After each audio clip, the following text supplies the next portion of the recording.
siyang mamatay para lang maligtas ang mga tao sa pamagitan ng kanyang ebanghelyo, sa pamagitan ng kanyang pag-preach, sa pamagitan ng kanyang pag-ahayo. Yun po, kaya nga po sinasabi natin Philippians 1:21, na for to me to live in Christ and to live. Yun po kasi sinasabi ng Apostol Paul, na di balik mamatay ako. Pero sa Panginoon, sabihin, mamatay ako sa ministry. Mamatay ako sa pagsunod sa Panginoon, yun po ang aking tagumpay. Kaya nga po, si Apostol Paul, ay sabi po sa Apostol Paul na, I am a prisoner with Christ. Sabihin, wala na po siyang magagawa sa kanyang sarili na kagustuhan, kundi ang kagustuhan na po ng Panginoon. So, sa bilang salita, si Apostol Paul ay talagang prisoner siya doon sa tawag, doon sa panghahayo, doon sa pag-preach, doon sa ebanghelyo ng pag-asal.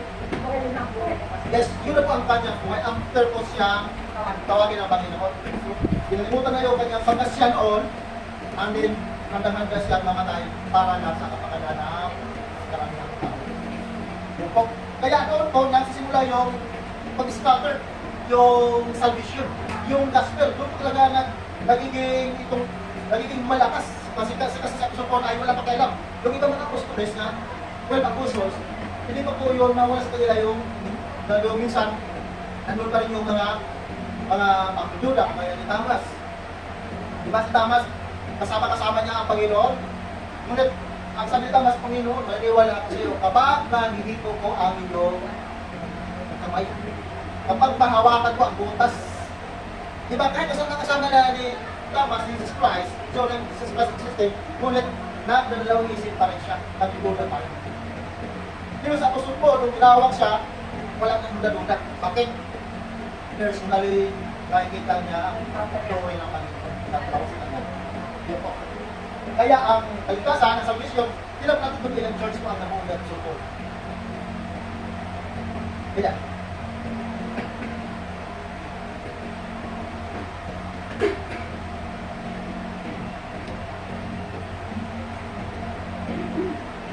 So ilang pong church ang nabuhay at Apostol Paul? Ilan natin ba? Alamin mo natin. Una, Rome, Corinthians. Ang Corinthians is dalawa. Rome, Corinthians, dalawa. Galatians, Ephesians. Ang Thessalonians is dalawa. Ang Timothy is dalawa. 9. Titus. Ano ba? Philemon. So, ilang church? Well, hindi natin, alam niya natin, i-search mo kayo i-search mo. Ilang church ang nabuo or kapsulpon. Ito nga na kanyang na-build up. Ilang church? I-search mo natin ilan? 13? 13 yung kanyang? 13 box yung church. Kasi mayroon pang church ng Laodicea, mayroon pang church ng Smyrna, mayroon pang church. Ibig sabihin, marami po yung church na kanyang nabuo. Ngunit, tanda po natin, si Apostol Paul lamang po ang na-record sa Bible na na-mention ang mga churches ng kanyang nabuo. Ibig sabihin doon, ang kanyang pagka-Paul ay talagang full-time siya doon sa kanyang calling. Kaya mas madali, mas ito nga lumawak agad-agad, mas lumami agad ang mga followers dahil po sa pagagawa ko ng sabi ng Apostol Paul na I am a prisoner with Christ. Sabihin, wala na po siya pakilang sa kanyang sarili sapagkat ang kanyang sarili ay patay na. At nabubuhay, ano ang nabubuhay kay Apostol Paul? Ang Espiritu ng Diyos. Yung na yun po ang nabubuhay ko sa kanya.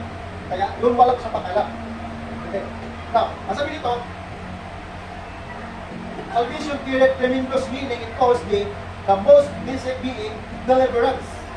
And it was applied to personal and national deliverance. The emperor was looked on as a savior, as was the physician who healed of illness. It is interesting that Pauline's secular dictionary defines salvation as the act of preserving or the state of being preserved from harm. deliverance by redemption from the power of sin and from the penalties ensuing from it. In short, this so great salvation is not just escape from the penalty of sin, but includes the ideas of safety, deliverance from slavery, and preservation from danger of destruction.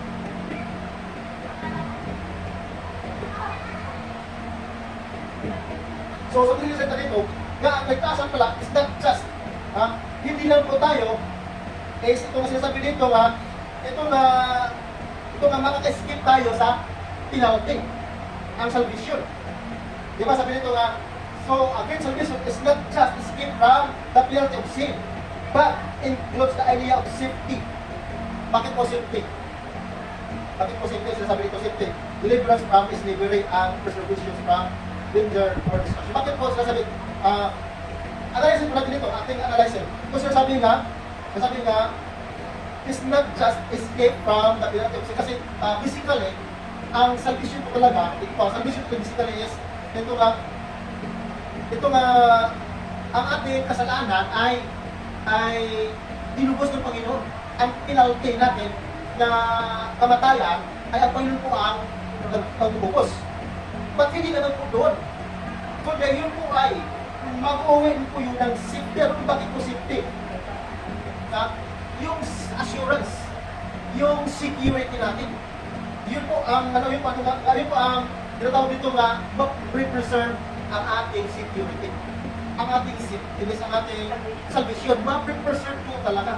Bakit po, bakit ito ma-preserve? Sapagkat, ang sabi po ng Panginoon, na once we are saved, forever saved. Tama? Totoo po yun ha?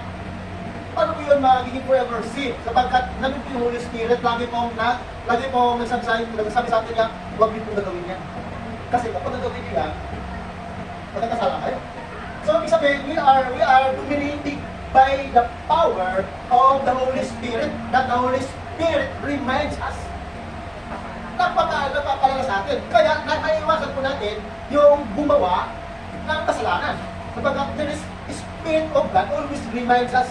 Kakatukin yung puso natin. Kaya kapag kakatukin yung puso natin, yung tutog naman natin, yung guilty, magiging posisyon tayo agad, di ba? And then kapag naposisyon tayo agad, magsisisi ka agad tayo. Bakit? Sapagkat manigat sa puso natin eh. So, yun po ang magiging safety talaga palagi ang ating kalikasan. Bakit namin po yung Holy Spirit, lalagay na remind po sa atin, uy, nagkakasala ka. Sisibayo ka, mag-hindi ka ng sa Panginoon. So, which means, mayroon po talagang assurance of salvation. Mayroon po dito nga security sa ating kalikasan. But, kailangan makikita lagi sa Holy Spirit. Kailangan mag-discern talaga natin yung voice, yung low voice, yung smooth voice. Kailangan mag-discern ko natin ito from the Holy Spirit or from the familiar spirit. Mayroon pong dalawang spirit na bumulong sa atin. Ang isang spirit, that is a Holy Spirit, which is working in us, and there is one familiar spirit. Ano po yung familiar spirit? Yung imitator, yung ini-imit, yung ginagaya-gaya yung boses ng Panginoon. Di ba? Yung ginagaya-gaya. Nakapag-build lang yan, so yun pa ay gawa po ng kalaban po yun. Kasi i-deceive po tayo. Kasi di ba minsan, may marinig po tayo na, ito yung sabi ng Panginoon na tataya ako ng luto. Ang sabi ba kayo ng ganon?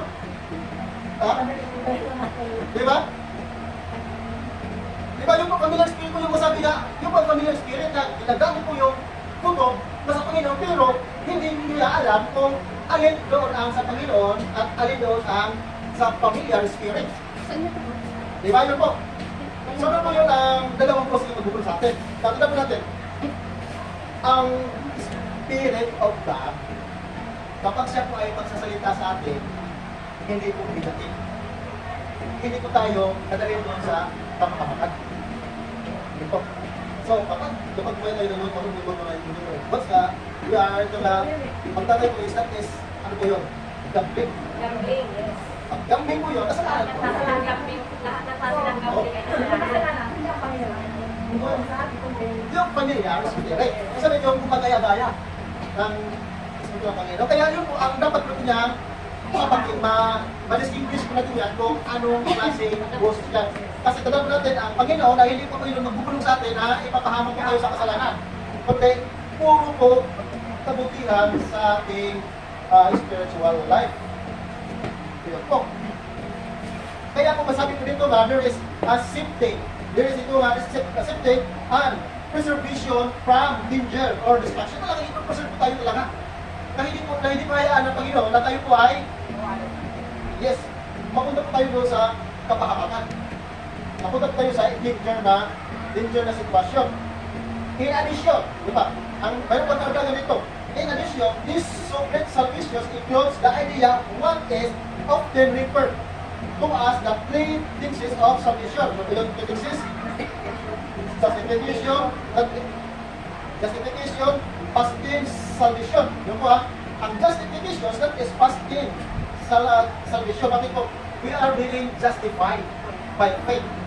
Yun po, sa pagkita natin pananampalataya na ginawa ng Panginoon kung sa cross, we are being justified by our faith. Okay, and then deliverance from sin penalty. That is sanctification. Present salvation. Okay. Sanctification, ano po yung sanctification? Ang Panginoon po ang nagtubos po sa ating kasalanan. And then that is Jesus Christ is the only one. Ito nga nabigay po sa atin ng kabanalan. Nag-sanctify po sa atin. Nag-bilis po sa atin. That is, again, present tense salvation. Deliverance from sins, power and glorification. Future tense salvation. Bakit po? Future tense salvation po itong glorification. Tignan po natin ito. Ang pagpupulit ito sa binabasa natin doon una, doon una binabasa natin ngayon, sa Revelation chapter 1, chapter 9, verse 1. Ano po ito sabi dito? Yeah, the idea of salvation is that power of God rescues people from the penalty of sin, which is spiritual, then which is followed by eternal separation from death. So, ang sinasabi dito sa itong Revelation chapter 19 verse 1, after this I heard as it were a loud voice of a great multitude in heaven saying, Hallelujah! Salvation, which means soteria and glory and power belongs to our God. Ibig sabihin, this is future. Bakit sa future? Sapagkat parating pa lang po sa atin. Parating pa lang po sa atin itong glorification. Although na tayo ngayon ay ligtas na, but hindi po tayo na-transfer to glorified being. Kasi mayroon pong time na tayo po ay na-transform into glorified being. Yung po, glorified body. So, yung glorification ito is ito nga, itong future ko ito nga, kapag ang ating katawan, ay kasi itong katawan kasi natin, ay papalitan ito ng glorified body. So while we are ito nga worshiping to God, hindi na po tayo namumuhay as a earthly body, kundi glorified body po tayo, glorified being. Bakit po? Sapagkat sabi nga ng Panginoon na pagdating sa tamang panahon, mayroong iilan na maratna ng Panginoon na buhay pa. At yun ay makasama doon sa rapture. At yun yung mga patay na nasa Panginoon, sila ay unang bubuhayin as glorified body. Ibig sabihin yung katawan ng lupa is naagnas na yon, nadulot na yun, or ibig sabihin nawala na yon. So buhayin yun, hindi earthly body ang mabuhay, kundi spirit being or glorified being. Yun po ang mabubuhay po na harap sa Panginoon para mapupuri. So this is the glorification. Ibig sabihin dito is harap po tayo sa Panginoon na itong spirit being na po tayo. So ito po ay hindi pa po ito nangyayari.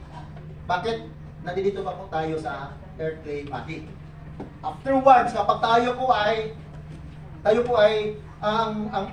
lilisan na dito sa mundo, at tayo po ay may transform o mapupunta na po tayo doon sa heavenly nga ito nga lugar. So tayo po ay magiging glorified being na.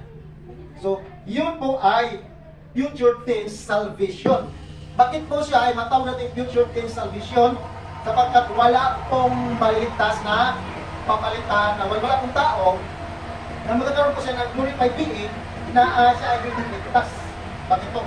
Kasi yung mga patay na wala sa Panginoon, hindi po yung sila ma-transform as a glorified body. Ito, ano po gawin doon? Hahatulan na lamang po sila doon sa inferno. O, hahatulan na po sila. Wala po silang glorified body. Wala po. Kasi ang glorified body, it was promised those followers po of Jesus Christ, yung glorified body.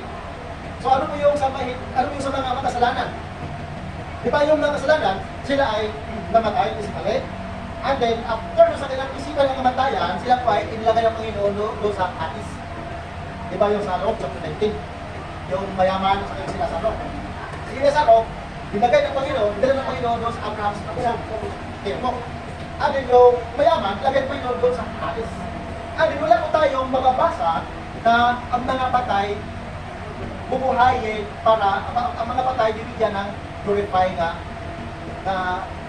katawan. Wala po tayong mababasa. Kundi ang mababasa po natin is yung mga patay na nasa Panginoon, sila po ay unang bubuhayin. Yun po, sabihin, sila po ay mabubuhay muli and being gonna be a glorified body. So yung mga makasalanan, sila po ay hatulan na lamang. Hindi na po sila bigyan ng glorified na body. Kundi sila po ay hatulan doon sa pangalawang kamatayan. Kasi kami, ang makasalanan,